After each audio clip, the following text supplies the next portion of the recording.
Hey guys, welcome back to another Mystery Monday case. In today's video, we're going to be covering another Australian case, and we're going to be talking about the Bega schoolgirl murders, which occurred in Bega in New South Wales. And just a warning before we do get into this one, it does involve the sexual assault of a 15 and 16-year-old girl, and it's really horrendous because the Australian justice system really let these girls down. So this case is solved, and the men responsible just never should have been given the chance to commit these crimes. They were both career criminals and were let out on bail just weeks before these crimes were committed. There have been law reforms since this case occurred in 1997, but we still have a really long way to go in Australia in regards to violence against women. 1 in 3 women in Australia have experienced some form of physical violence since the age of 15, and 1 in 2 women have experienced some form of sexual harassment. So I just think this case is a really important case to talk about. Just quickly before we get into it, I want to thank today's sponsor Casetify for making this video possible, and I want to tell you about their Recasetify crush cases because they are incredible.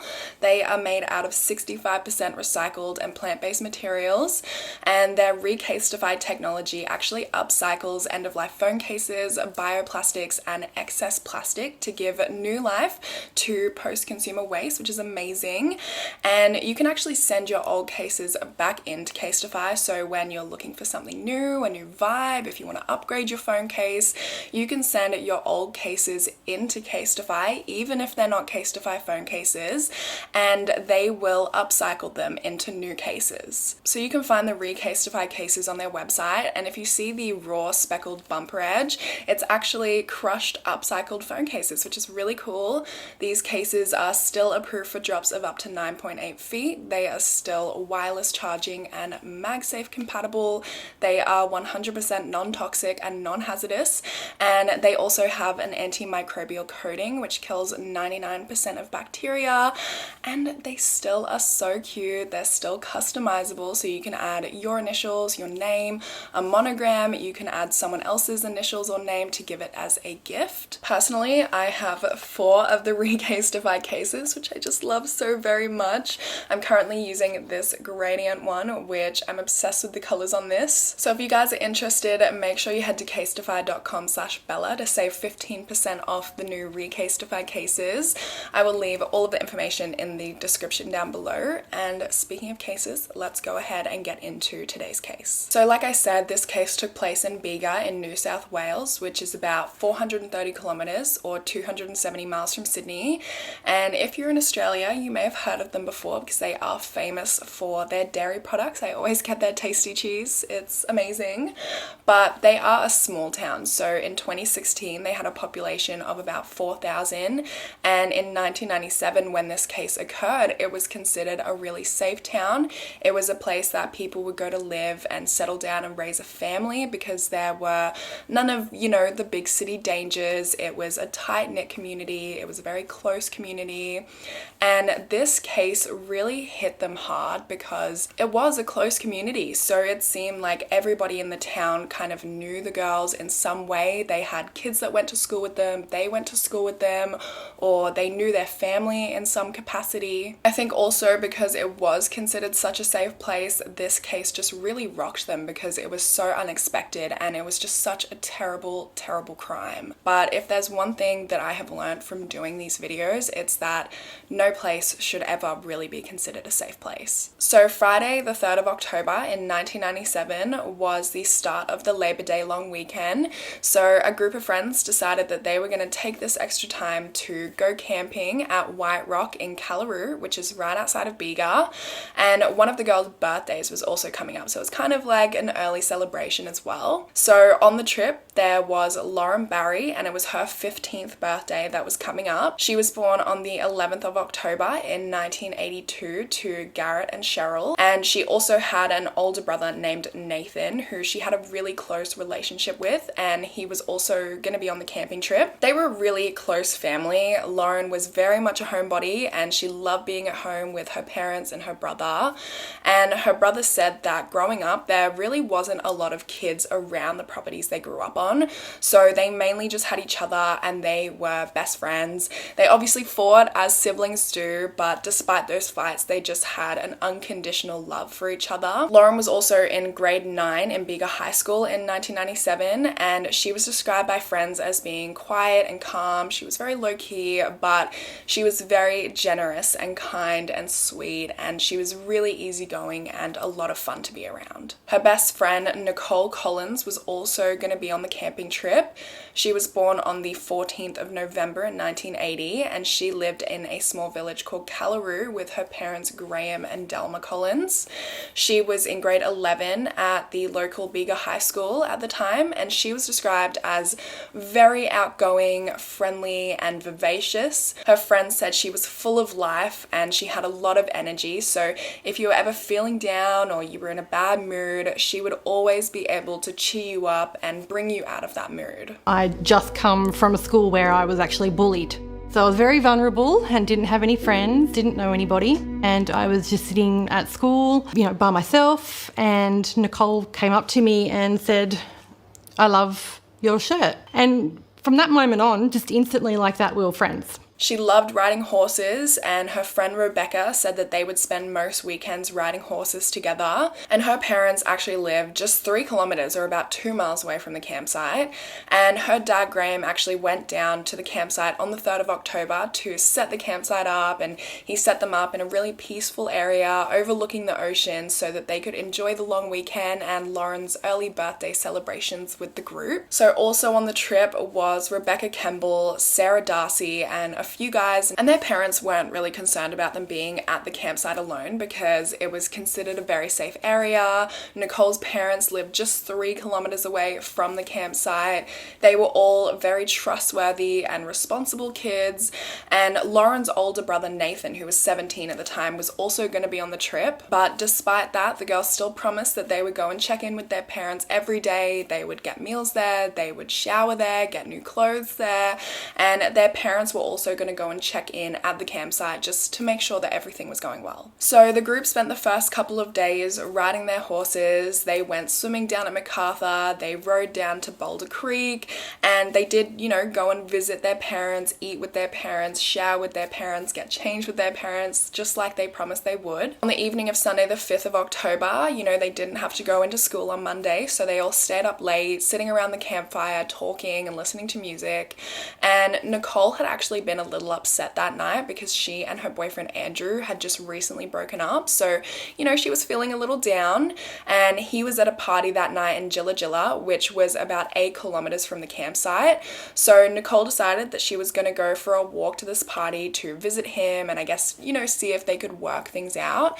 And Lauren decided that she was going to go with her for the 8-kilometer walk. They were 14 and 16 years old. They didn't have cars. They lived in what was considered a very safe place. So they pretty much walked everywhere. It really was not that out of the ordinary or concerning or anything like that.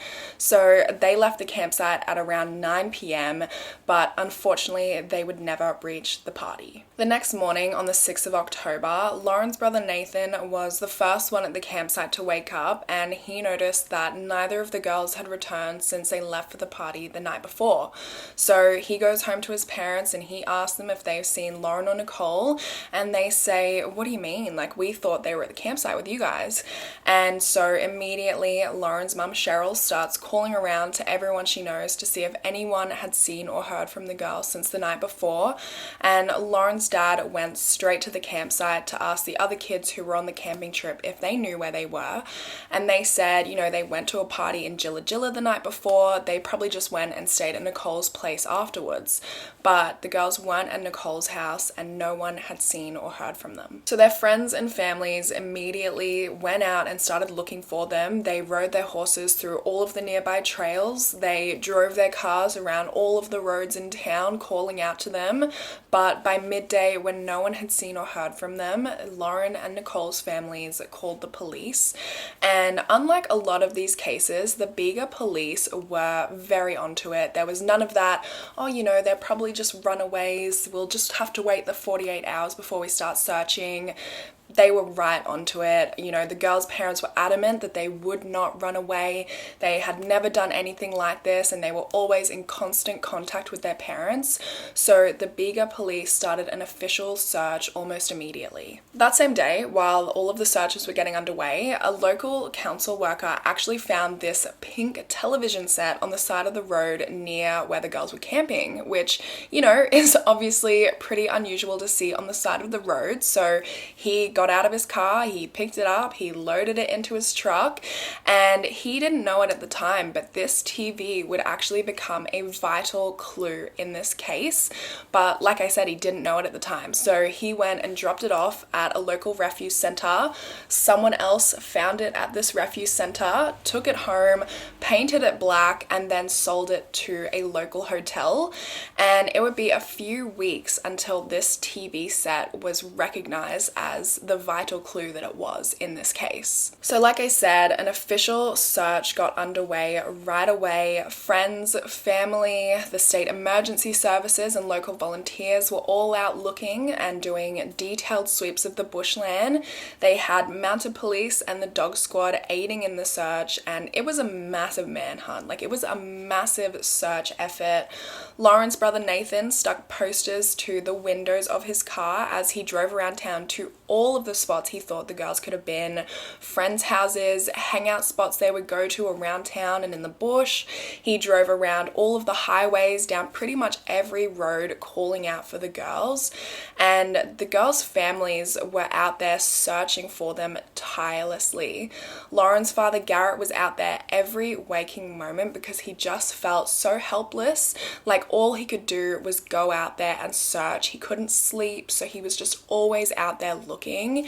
And it honestly just breaks my heart thinking about what these families were going through. I can remember him just being helpless in this sort of rage but sort of uncontrollable pain going through him, and that's what makes me upset now, because I get it, what he was feeling at the time. For those who don't know me, my name's Garrett Barry. I'm father of one of the girls. And, thank you all for coming, okay? Really appreciate it. No sleep whatsoever. On that first day of searches, a local resident actually found some clothing on a dirt road near where the girls were camping, and they handed them in to police. It was a girl's shirt and a checkered flannel shirt, and the police were able to determine pretty quickly that these clothes belonged to Lauren Barry. So they returned the clothes to her parents, and her parents put them away, not realizing at the time, because, you know, by this point the girls were just missing. They had only been reported missing a couple of hours ago. So they didn't realize at the time that these clothes actually contained some pretty vital evidence. By Wednesday, the 8th of October, Detective Shane Box, who was one of the lead detectives on the case, did some checks, and he realized that neither of the girls had touched their bank accounts. They hadn't, you know, come to get any personal items. They hadn't taken any personal items, or any items at all for that matter, with them. So it just kind of confirmed that they definitely were not runaways.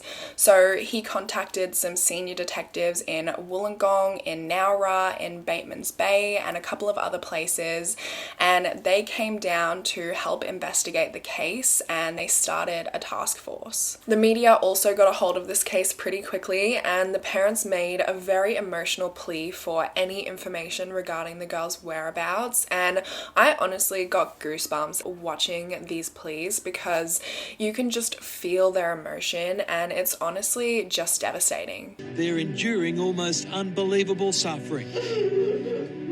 Two sets of parents tortured by the disappearance of their teenage daughters. The pain I'm going through and not knowing where she is unbelievable. She's having fun, and she just said, "See you tomorrow. At 10:30, we're going to pick her up." She was... Pain that can't be described, I don't think. A total loss, emptiness.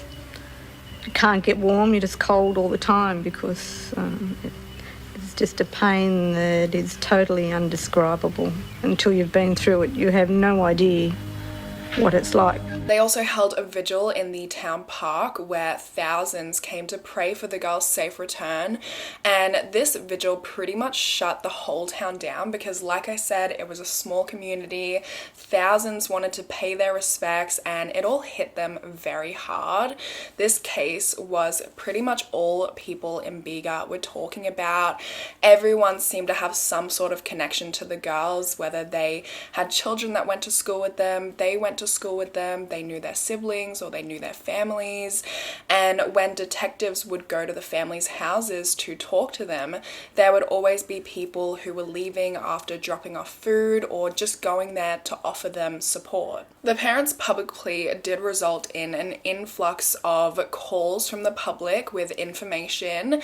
There was one local mother who said that at 9:50 p.m. on Sunday the 5th of October that she was driving along the highway to a place called Tathra when she came across a car that was stopped on the highway and it was kind of preventing her from being able to pass safely. So she had to stop behind this car and she could see pretty clearly what was going on in the light of her headlights. She said that she saw two young girls and a man talking near this car, and she was able to give police a pretty detailed description of the man and also of the car, and eventually they kind of like moved the car off the side of the road so that this woman could pass safely and continue on her journey to Tathra. Another witness also came forward to say that they had seen a pink television set that had been abandoned on the side of the road, which at the time, may have seemed like a pretty pointless piece of evidence because what does a pink TV set have to do with the disappearance of two girls? But it's the same TV that I mentioned earlier, which will become a pretty vital piece of evidence later on, so we will circle back to that a bit later. A few days later, detectives by this point had searched everywhere. They had searched high and low for the girls, and they hadn't found any more evidence to indicate where the girls were. So they had to make the decision to scale back the search, and all of the detectives who had come from, Wollongong or Bateman's Bay had to be sent back to their stations, and just 4 detectives were left to investigate the case.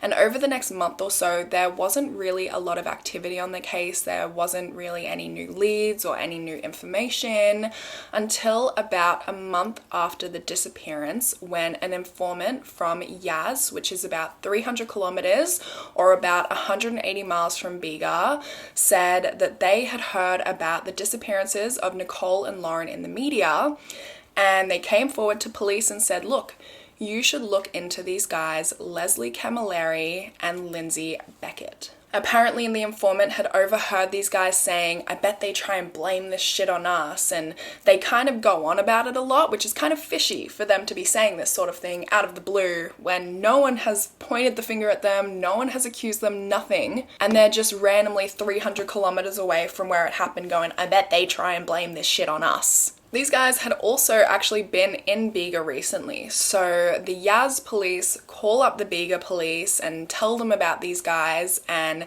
the Bega police look into them and they are not good news. They are career criminals and they definitely fit the criteria, so let me tell you a little bit about these men. So Lindsay Beckett is 23 years old at the time. He was born on the 27th of March in 1974 in New Zealand, and he was said to have a pretty low IQ, to put it politely. According to some, his father was a rapist who raped his mother when she was 15 years old, and his mother later got remarried to a man who drank pretty heavily and would beat and abuse both her and her children. One day, his stepfather actually stabbed him in the hand because he couldn't find his keys, and the family car was stolen another time, and so Beckett's stepfather decided to take his anger out on him and beat him with an electrical cord and kicked him into unconsciousness. By age 14, Beckett was a heavy smoker and he began smoking weed to try and block out the pain of his family life. When he was 16, he left school and moved to Australia to get away from his stepfather, and he first moved in with his uncle, but he ended up moving around the New South Wales coast and was occasionally caught for damaging property or assault. By 1992, he had begun dating a woman and they had 4 children together, but they had a pretty tumultuous relationship. They fought often and Beckett often beat her. But in 1995, they moved to Yaz together, where Beckett met Leslie Camilleri, and they became pretty good friends and would often steal cars together. So Leslie Camilleri was 28 years old by this point, and since the age of 12, he had managed to rack up 146 criminal convictions, which is insane. They had over 200 criminal convictions between the two of them, and this is what I mean when I say that the Australian justice system really let these girls down, because with over 200 criminal convictions, these men never should have been out on bail. They never should have had the chance to commit these crimes. So Camilleri was born on the 31st of May in 1969 into a family of 6 children, and he didn't meet his biological father until he was 13. In a 1993 psychiatric report, it was said that he had a deprived childhood and a pattern of theft and vandalism, which they believed was his reaction to social ostracism. And this ostracism led to frustration, and because he had poor impulse control, this frustration led to explosive outbursts of destructive behavior. So he spent most of his childhood in juvenile detention. When he was 10, he managed to escape juvie, and between ages 10 and 12, he lived as a street kid. And eventually, when he was 12, he was taken to the children's court by the police, where he was ordered to return to juvie, and he remained there until he was 15. In 1986, he tried to illegally leave New South Wales to start a new life in Queensland, but it wasn't long before he was arrested again in Queensland. In 1989, he was charged with a ton of offences, which included 15 motor vehicle thefts, 8 break-and-enters, and 92 counts of stealing, and he was sentenced to just 3 years in prison. And then when he was released, he met a woman and moved in with her and her 9-year-old daughter, and they moved to Yaz together. And 3 weeks prior to the disappearance of Nicole and Lauren, he actually faced court on 6 counts of indecent assault of his de facto partner's 11-year-old daughter. 2 days after his trial began for this, it was aborted on a legal technicality, and he was free to go. Both Camilleri and Beckett also escaped retribution for the abduction and rape of a 19-year-old named Rosemary, which they had been involved in September of 1997, so just weeks before Lauren and Nicole's disappearance. They had abducted Rosemary in Canberra, and they held her captive for over 12 hours, driving her to multiple locations, raping her repeatedly, and they were actually planning on killing her by dropping her off a bridge. But before that happened, she actually managed to escape, so they stopped at a rest stop on the highway, and she said, "Can I use the bathroom?" She was only wearing a t-shirt and shoes, and they thought, she would be too scared to try anything. But she used this opportunity to run for her life, and she hid until she eventually lost them. And she ran to a nearby farmhouse where the police were called, but she actually decided not to make a statement against them because Camilleri and Beckett showed up to this farmhouse. They gave their own statements and basically said the whole thing was consensual and it was in exchange for drugs. So they managed to escape retribution, and they were free to go. And then weeks later, Nicole and Lauren went missing. So on the 25th of October in 1997, the Bega police get a call from the Canberra police because they had actually found a car that had been stolen by Lindsay Beckett. And when they searched the car, they found maps of the Bega area, they found Lindsay Beckett's belongings, and they also found some bloodied clothes in the boot. So the Bega police head up to Canberra so that they can check out these bloodied clothes and they can interview Beckett. And on the way, they're kind of just reading through some of the case files on Lauren and Nicole's disappearance, and they're reading through the evidence and witness statements. And one of the detectives comes across the statement about the pink television set. And he kind of just thinks, that makes sense that if, this television set was in the back of the car, it was quite big, so there wouldn't have been any room for the two girls. So they might have just gotten it out, put it on the side of the road to make room for the two girls to get in the back seat of the car. But it was, pretty far-fetched. It was just kind of a thought that he had. He didn't really think much of it at the time. And then they get there and they're interviewing Beckett, and the whole time he's arrogant, he's obnoxious, he's uninterested for the whole interview. And then towards the end of the interview, this detective just kind of makes a little comment. He says, "Hey, have you ever had a pink television set in the back of your car?" And as soon as he made that, just little off far-fetched comment, Beckett's entire demeanor changed. He got really rigid, and the detective said he just knew that he had hit a sore spot. And Beckett didn't really say much about the TV, but he did admit that at some point he had a pink TV set in the back of his car, but he couldn't remember what happened to it. Can you recall the television being in the back seat at all at that time?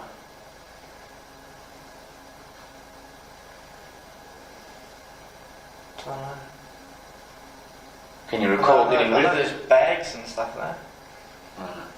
Can you recall getting rid of the television at any time during that trip? No.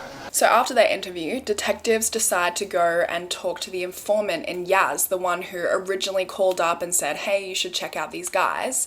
And while they're talking to this informant, they actually find out that Beckett had actually stolen the pink TV set from this informant. So this was pretty huge for the investigation because it put Beckett and Camilleri at the scene of the crime, because obviously the pink TV was found really close to the girls' campsite. Now by this point, Leslie Camilleri had also been arrested on the 28th of October in 1997 for unrelated matters, and he was being held in Goulburn in New South Wales. So detectives from the Bega police decided to go and question him as well, and as soon as they bring up this pink television set, he immediately refuses to answer any more questions. So the Bega detectives end the interview, and apparently when Camilleri went back to his cell after that interview, he was really distressed and he was crying and banging his head against the wall. So after this interview, they go back to Beckett and they interview him again, and they tell him, "Look, we actually have some evidence to link you to the disappearances of these two Bega schoolgirls, Lauren Barry and Nicole Collins." And the detectives have some A4 photos of the girls on the interview table, and Beckett picks them up and he turns them over and immediately says, "I need to go for a smoke break." So he goes out for a smoke break and he just bursts out into tears and tells the guards, "They've got us." And the guards bring him back into the interview room and he tells the detectives, "Give me a map and I'll show you where they are." And the detectives gave him a map, and he pointed to a place called Fiddler's Green Creek in Victoria and said, "They're here." And he then gave the detectives a full detailed confession about the abduction, rape, and murder of Lauren Barry and Nicole Collins. So let me tell you what Beckett claimed happened. He said that on the 5th of October that he and Camilleri were driving around the Bega area in this old banged up Ford Telstra, which they had actually stolen from the informant. They had also stolen his pink television set and his checkbook, which they had in the back seat of the car. And as they were driving around Bega, they were drinking alcohol and they were injecting each other with amphetamine. So they were off their faces. And they decided to go from Bega to Tathra. And on the drive there, they came across Lauren and Nicole at around 10 p.m. on the road from Bega to Tathra. And they pulled up next texted them and asked them, hey, you know, do you guys want to come with us to the beach, have a few drinks with us? And apparently the girls said yes and got into the car willingly. Now, the girls' families are adamant that the girls would not have gotten into a car with a stranger willingly, especially considering this car was old, it was banged up, and it was so banged up that you actually couldn't open the back seat doors from the inside of the car. And not to mention, like, you know, they wouldn't get in the car with strangers, but especially strangers who had been drinking and injecting each other with amphetamines and would have looked absolutely off their faces. The girls' friends also said that they had actually spoken about this before. They had spoken about the fact that they would never hitchhike and they would never get in the car with a stranger. Detective Shane Box also said that he believed that the men had coerced them to get in the car, or they had, you know, been displaying some mannerisms which had actually scared the girls into getting into the car. Other friends said that they believed that Beckett must have been lying because he thought it would sound less harsh that the girls had gotten in willingly. But there was another detective who said that Beckett was very forthcoming with all of the other gruesome details of the rape and murder of the two girls. So he just doesn't see why he would lie about the girls getting in willingly when he told the truth about so many other gruesome and devastating details. So back to the confession, Beckett claimed that because the pink TV set was in the back seat of the car and it was taking up quite a lot of room because it was pretty large, that they had put it on the side of the road so that the two girls could get in because it didn't fit in the boot, it didn't fit anywhere else in the car, so they just left it there and drove off. They drove the 5 kilometers to Tarthur Beach where they hung out for a little while, they talked, they had some drinks, and then eventually the girls decided that they wanted to go back to the campsite. So the guys were like, no worries, we'll take you back there, and they drove back to White Rock on this kind of old dirt road. It was very rocky, it was a 4-wheel drive road and they were just driving a 2-wheel drive, so there was a lot of rocks that were coming up and hitting the car, making a lot of noise, damaging the car, and apparently Camilleri got really pissed off and he actually got out a knife, he stopped the car, he turned to the girls and he said, shut up, don't say another word. And he then turned to Beckett and he told Beckett to get his knife out as well, so they both had knives at this point, and they drove off. They did not take the girls to the campsite, and unfortunately the girls couldn't escape because, like I said, the back seat doors, you couldn't open them from the inside of the car. The men held the girls captive for the next 12 hours, and during this 12 hours they drove the car south over the Victorian border, and the whole time they were drinking, they were injecting each other with amphetamines, and they made multiple stops on their drive to rape the girls multiple times. They said horrendous things to these girls. They held their knives to them and told them not to use their teeth when performing oral, and it is just horrible to think about what these girls had to endure for the last 12 hours of their lives. Beckett described how they were just kind of driving aimlessly, and at some point they swapped who was driving, so Beckett started driving instead of Camilleri, and Camilleri had a bit of a nap while they crossed over into Victoria, and apparently when he woke up and realized they were in Victoria, he was pissed, and he turned to Beckett and he said that he wanted to rape the one with the brown hair.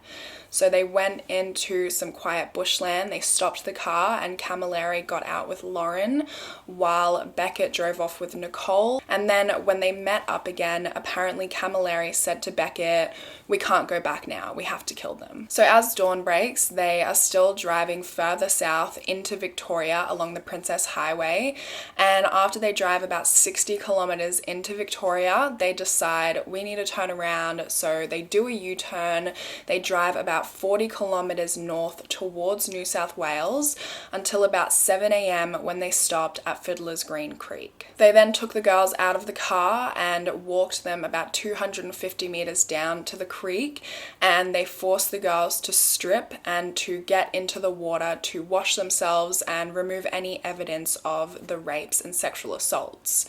And after they wash themselves, they force them to get out and they force them to dress themselves again. And they then hog-tied Lauren and left her face down on the ground. And they tied Nicole up to a nearby tree. They also gagged both of them with fabric from their jeans so that they couldn't yell. Camilleri then tells Beckett that he has to kill the girls or he's going to kill him. So Beckett goes and grabs Lauren and he takes her down to the water and holds her head underwater. And I'll read you a quote of his confession and what he said happened next. He said, "I held her head under the water. She was struggling and she knocked me into the water and one of my knees went into the water and that pissed me off a little bit, and I opened my knife and I stabbed Lauren in the left side of the neck. After a couple of seconds after I stabbed her, she stopped moving. After I stabbed Lauren, I ran up the bank to where I tied Nicole up. She must have heard what I had done to Lauren because when I got to her, she said, 'You're gonna kill me, aren't you?' And I said, 'Shut up.' I walked around to her left side and I cut her throat 2 or 3 times. After this, she just started thrashing around on the ground. She was trying to scream, but nothing was coming out. I kicked her and put my foot on her to keep her still, and this didn't work, so I stabbed her in the throat. I aimed and stabbed at the hard thing in her neck, which was her windpipe. I pushed the knife all the way in, but she wouldn't keep still, so I worked out where her heart would be, and I stabbed her on the left side of her chest. She didn't stop moving, so I stabbed her in the front of the chest. I was aiming for her heart. I needed 2 hands to get through her chest cavity. She kept moving, so I kicked her in the head a couple of times. She still kept moving, but she was slowing down. I waited until she stopped moving, which didn't take long. Their deaths were just horrific in every way. Nicole had to watch Lauren get murdered, knowing that she was then going to be murdered, and then she was stabbed multiple times, and they both had to endure 12 hours of torture. It was just awful. Beckett said after murdering the 2 girls, he removed their ropes and walked back to the car where Camilleri was waiting, and he said that when he got back to the car, Camilleri was just off his face and he said to him, "Did you see the demons?" And then they drove off. Beckett said that over the next few days, they burnt the clothes that they had been wearing, they burnt the clothes they had taken from the girls, they went and threw their knives in Lake Burley Griffin, and one of those knives was actually later recovered.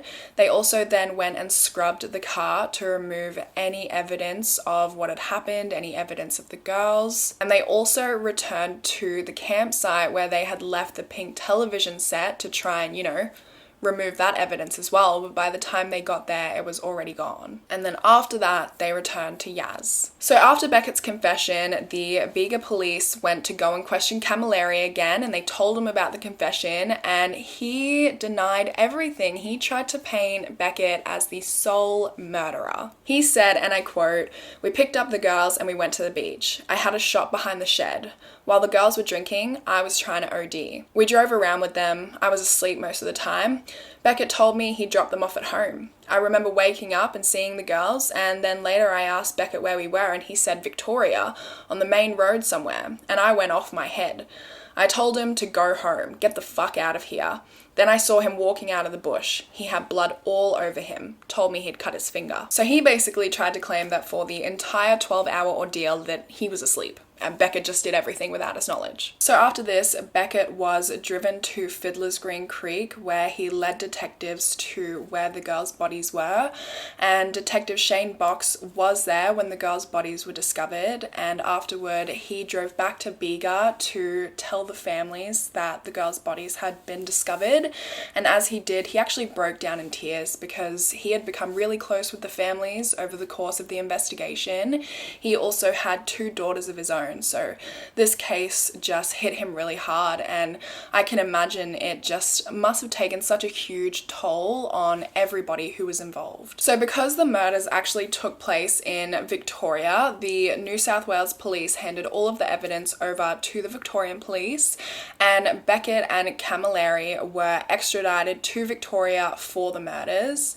Lindsay Beckett pled guilty to the murders of Lauren Barry and Nicole Collins, and on the 20th of August in 1998, he was sentenced to 2 life sentences with a non-parole period of 35 years, which at the time was actually the longest non-parole period ever handed down in Victoria.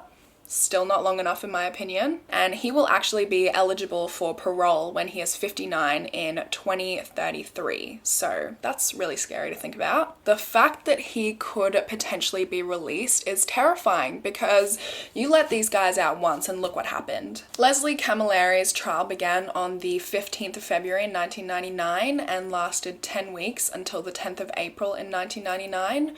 Over 100 witnesses were called to the stand, and Beckett was of course their star witness, and he testified in detail about all of the gruesome and horrendous things that they did to these girls.